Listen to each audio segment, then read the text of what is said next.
அஸ்ஸலாமு அலைக்கும் வரஹ்மத்துல்லாஹி பரகாத்துஹு. பிஸ்மில்லாஹிர் ரஹ்மானிர் ரஹீம். அன்பான சகோதர சகோதரிகளே, எல்லாம் வல்ல அல்லாஹ்வின் நல்லடியார்களே, இன்று நாம் காண இருக்கும் தலைப்பு அஞ்சா நெஞ்சம் கொள்வோம்.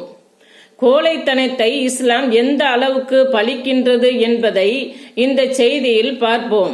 நபி மூசா அலைஹிஸ்ஸலாம் அவர்கள் இறை தூதராக தேர்வு செய்யப்பட்ட துவக்கம், கொடிய அரசனான பிர்அவுனிடம் ஏகத்துவ கொள்கையை எடுத்துச் சொல்லுமாறு இறைவன் கட்டளையிட்ட சமயம், அடுத்து சூனியக்காரர்களுடனான போட்டி ஆகிய சந்தர்ப்பங்களில் மூசா நபி அவர்கள் தைரியமின்றி அச்சத்துடன் காணப்பட்டார்கள் என்று திருக்குர்ஆன் கூறுகிறது.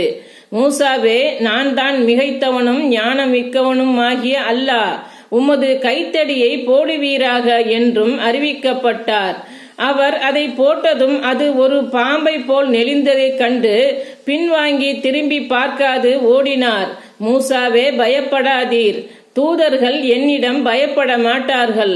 அல் குர்ஆன் அத்தியாயம் 27 வசனம் 9. நீர் பிர்அவுனிடம் செல்வீராக, அவன் வரம்பு மீறி விட்டான் என்று இறைவன் கூறினான். என் இறைவா, எனது உள்ளத்தை எனக்கு விரிவுபடுத்து என்றார். எனது பணியை எனக்கு எளிதாக்கு, எனது நாவில் உள்ள முடிச்சை அவிழ்த்துவிடு, அப்போதுதான் எனது சொல்லை அவர்கள் புரிந்து கொள்வார்கள். எனது குடும்பத்திலிருந்து என் சகோதரர் ஹாரூனை எனக்கு உதவியாளராக ஏற்படுத்து, அவர் மூலம் என்னை பலப்படுத்து, எனது பணியில் அவரையும் கூட்டாக்கு. நாங்கள் உன்னை அதிகமாக துதிப்பதற்காக, உன்னை அதிகமாக நாங்கள் நினைப்பதற்காக நீ எங்களை பார்ப்பவனாக இருக்கின்றாய் என்றார். மூசாவே, உமது கோரிக்கை ஏற்கப்பட்டது என்று அவன் கூறினான். அல் குர்ஆன் அத்தியாயம் 20 வசனம் 24. மூசாவே, நீர் போடுகிறீரா, நாங்கள் முதலில் போடட்டுமா என்று சூனியக்காரர்கள் கேட்டனர். இல்லை, நீங்களே போடுங்கள் என்று அவர் கூறினார். உடனே அவர்களின் கயிறுகளும் கைத்தடிகளும் அவர்களது சூனியத்தால் சீறுவதைப் போல் அவருக்கு தோற்றமளித்தது.